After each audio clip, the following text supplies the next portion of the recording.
ఆంధ్రప్రదేశ్లో సార్వత్రిక ఎన్నికల పోలింగ్ తరువాత పోలీసులలో అలాగే పోలీసుల వైఖరిలో వారి వ్యక్తిత్వాల్లో కొన్ని మార్పులు వచ్చాయి. పోలీసులలో సడన్గా కొన్ని మార్పులు వచ్చాయి. ఆ మార్పులు దేనికి దారి తీయబోతున్నాయి అంటూ రకరకాలుగా ఇప్పుడు సోషల్ మీడియాలో చక్కర్లు కొడుతున్న నేపథ్యంలో అసలు ఆంధ్రప్రదేశ్ పోలీసుల్లో నిజంగా మార్పు వచ్చిందా? ఆ మార్పుకి కారణం ఏంటి?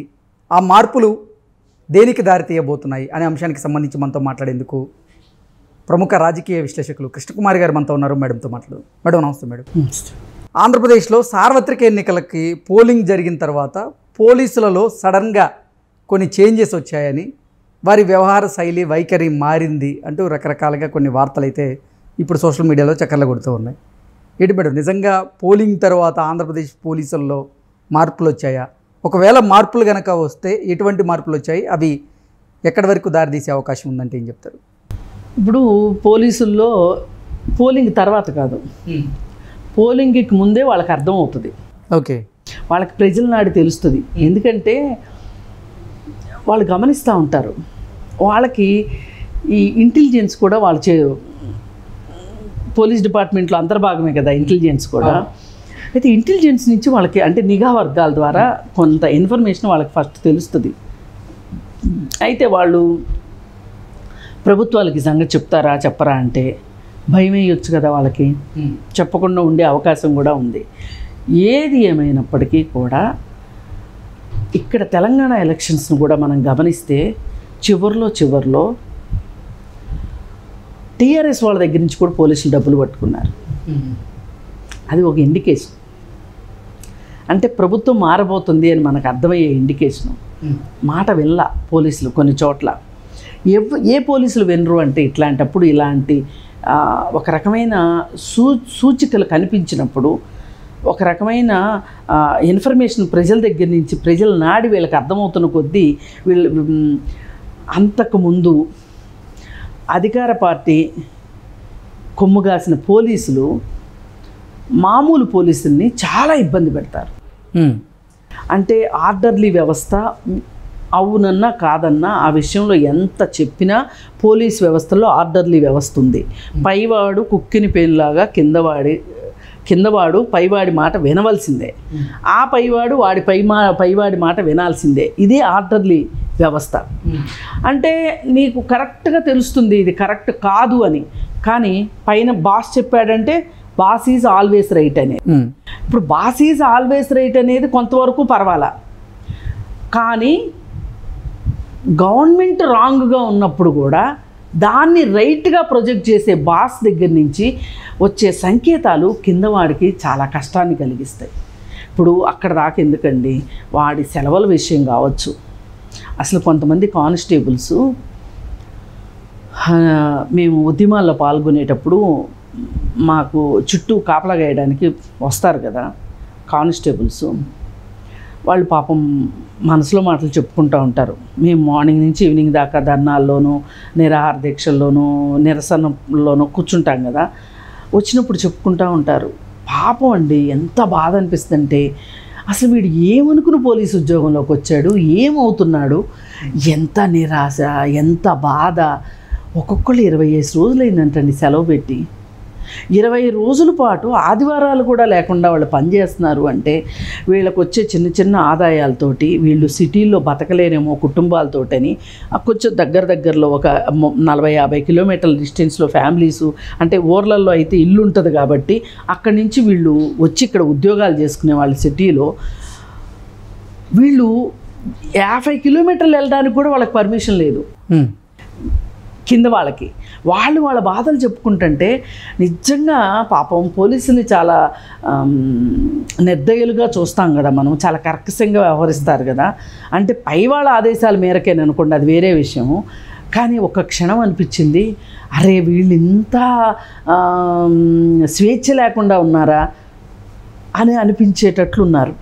మరి ఇలాంటి వాళ్ళకి పైన వాడు అధికార పార్టీ అండతోటి ప్రజల మీద చూపించే క్రౌర్యం ఏదైతే ఉందో వాళ్ళ మీద కూడా చూపిస్తాడు కదా. అలాంటి వాళ్ళు నిద్రలేస్తారు ఇట్లాంటప్పుడు.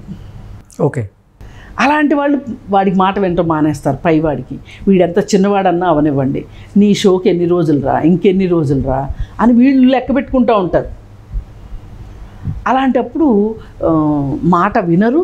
ప్లస్ ఎలక్షన్స్లో అధికార పార్టీ వాళ్ళ డబ్బులు దొరుకుతున్నాయి అంటే అర్థం ఏంటి అంటే పోలీసుల్ని పోలీస్ కుక్కలతో పోలుస్తారు. అదే కారణం. అక్కడే మనం అర్థం చేసుకోవచ్చు గవర్నమెంట్ పడిపోబోతుంది అని. అయితే ఇప్పుడు ఆంధ్రాలో కూడా అదే పరిస్థితి. అక్కడ డబ్బులు దొరికినాయి, ఎంతవరకు దొరికినాయి ఏంటి అవన్నీ మనం పెద్దగా చెప్పలేం. కానీ చాలా చోట్ల వాళ్ళు తెలుగుదేశం క్యాడర్కి అండదండగా ఉన్నారు అనే వార్తలు అయితే వచ్చినాయి. ఇదైతే ప్రస్ఫుటంగా మనకి తెలిసిపోయింది. దీన్ని బట్టి కూడా అధికార మార్పిడి జరగబోతుంది అనే దానికి ఇది ఒక సంకేతం అన్నమాట. మరి ఈ పోలీసులు ఇంతకుముందు ఎట్లా ఉండేది? అంతా రెడ్డి సామ్యమే. సిక్కోల్ నుంచి కడప వరకు కూడా ఎవరికి వస్తున్నాయి ప్రమోషన్స్ అంటే కింద కానిస్టేబుల్ దగ్గర నుంచి మొదలెట్టి సాక్షాత్తు డీజీపీ వరకు. నిజానికి రాజేంద్రనాథ్ రెడ్డి కంటే కూడా ఇంకా సమర్థులైన వాళ్ళు, అర్హులైన వాళ్ళు, సీనియారిటీ ప్రకారం రావాల్సిన వాళ్ళు ఉన్నారు. కానీ రాజేంద్రనాథ్ రెడ్డిని అట్టి పెట్టుకుని ఆ కింద ఉన్నవాళ్ళు తన సామాజిక వర్గం కాదను, వాళ్ళైతే తన మాట వినరను, ఏవో కారణాలతోటి రాజేంద్రనాథ్ రెడ్డినే కొనసాగించారు. పైగా ఏబి వెంకటేశ్వరరావు గారి కేసు విషయంలో కూడా ఎటూ తేలనివ్వకోకుండా ఆయన ఎలక్షన్స్ టైంకి కనుక ఆయన ఒక మంచి పోస్ట్లో ఉన్నాడు అనుకోండి, వీళ్ళ భర్తం పడతాడని తెలిసి ఆయన కేసు సాల్వ్ కాకుండా కేంద్రంలో వాళ్ళదే కదా పేరుకి, ఇక్కడ వైసీపీ,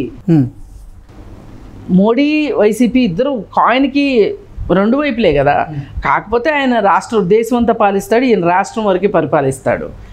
ఈయన ఆ కేసు సాల్వ్ కాకుండా తొక్కిపెట్టి ఇప్పుడు ఆయన విజయం సాధించారనుకోండి. ఇప్పుడు విజయం సాధిస్తే ఏంటి లాభం? నిజంగా కనుక ఒక 4 నెలల ముందో 5 నెలల ముందో కనుక వచ్చున్నట్లయితే ఆయన తడాక ఏంటో చూపించేవాడు. సరే, ఏదేమైనా కానీ ఆయన రానివ్వలేదు.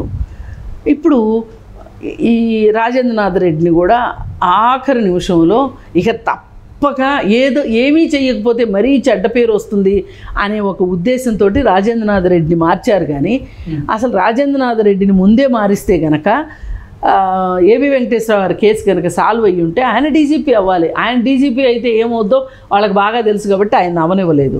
ఇప్పుడు ద్వారకా తిరుమలరావు గారు అవ్వాలి లెక్క ప్రకారం. ఆయన సిన్సియర్ ఆఫీసర్గా ఆయనకు మంచి పేరు ఉంది. ఆయన హైదరాబాద్లోనూ పనిచేశారు, ఉమ్మడి ఆంధ్రప్రదేశ్లో. ఇప్పుడు ఆంధ్రాకి వెళ్ళిన దగ్గర నుంచి విజయవాడ కమిషనర్గా పనిచేశారు. ఆయన మార్క్ ఆయన వేసుకున్నారు. అలాంటి వాళ్ళు అయ్యేవాళ్ళు లెక్క ప్రకారం. ఏది రాజేంద్రనాథ్ రెడ్డిని కాకుండా ఉండున్నట్లయితే గనక. కానీ ఆయన కావాలని తెచ్చుకున్నారు కదా ముచ్చటపడి. మరి అలాంటప్పుడు ఆయన ఎందుకు పంపిస్తారు? ఇక తప్పదన్నప్పుడు ఎలక్షన్ కమిషన్ కొరడా జూరిపిస్తే కానీ ఆయన ఇంటికి వెళ్ళలేదు. ఇక ఆ తర్వాత జరిగిన గొడవలు, ఇది ఎలక్షన్ తర్వాత ఈ గొడవల్లో ఎవరెవరైతే పోలీసులు బాధ్యతారాహిత్యంగా ఉన్నారో, అధికార పార్టీకి కొమ్ము కాస్తూ ఉన్నారో వాళ్ళ మీద కూడా చర్యలు మొదలైపోయినాయి ప్రభుత్వం మారకముందే. ఇదివరకు ఎవరైనా సరే ఎక్కడ ప్రెస్ మీట్ పెట్టినా రెడ్డి బాసే మాట్లాడతాడు, వేరే ఇంకెవ్వరు మాట్లాడేవాళ్ళు కాదు. దానిలో కూడా మార్పు వచ్చింది. అంటే యాతావాత ఒకటి ఏంటంటే తత్వం బోధపడింది వీళ్ళకి. మనం ఇదివరకు ఇట్లాగా ఉంటే కుదరదు, రూల్ బుక్ ఒప్పుకోదు అనేది అర్థమైపోయింది. అందుకని ఎందుకైనా మంచిదని చెప్పి వీళ్ళు స్టడీలోకి వచ్చేస్తున్నారనమాట. ఓకే, ఈ 5 సంవత్సరాలు ఆడిందాట పాడింది పాట అయిపోయింది కదా. ఇక ఇప్పుడు వాళ్ళకి కనిపించిన 4వ సింహము, వాళ్ళ చేతిలో ఒక లాఠీ ఉందని, రూల్ బుక్ ఉందని ఇవన్నీ గుర్తొస్తున్నాయి. ఇప్పుడు మర్చిపోయిన అన్నీ ఇప్పుడు గుర్తొస్తున్నాయి. గుర్తొచ్చి వాళ్ళ వృత్తి ప్రకారం చేద్దాము అని అనుకుంటున్నారు. అంటే ఒక డ్రిల్ పొజిషన్లోకి వచ్చారు వీళ్ళు, కవాతు పొజిషన్లోకి వచ్చారని మనం అనుకోవాలి. అంటే అధికార మార్పిడి జరగబోతుందని వాళ్ళు గ్రహించే వాళ్ళలో మార్పు వచ్చిందంటారా? ఎప్పుడోనే వచ్చింది. మీరు ఎలక్షన్ల ముందే వచ్చింది. ఎలక్షన్ ముందే తెలుస్తుంది మనందరికంటే. అందుకే నేను అంది పోలీస్ జాగ్లాలని. వాళ్ళకి ముందే పసికడతారు. వాళ్ళు పసికట్టి వాళ్ళు చేయగలిగింది వాళ్ళు చేశారు. కొంతమంది న్యాయం అనిపించింది, న్యాయం అనిపించినట్టు చేశారు. నిజంగా ఒకప్పుడులాగా పోలీస్ వ్యవస్థ కనుక మొత్తం జీహుజూర్ అన్నట్లు ఉండుంటే కనుక ఇంకెన్ని గొడవలు జరిగాయో. ఎన్నికల తర్వాత ఎన్నికల ముందు కూడా పోలీసు వారిలో కొన్ని మార్పులు వచ్చినాయి. అది ఎన్నికల తర్వాత మనకు కనిపిస్తుంది, అంతకుముందు మనకు అర్థం కాల.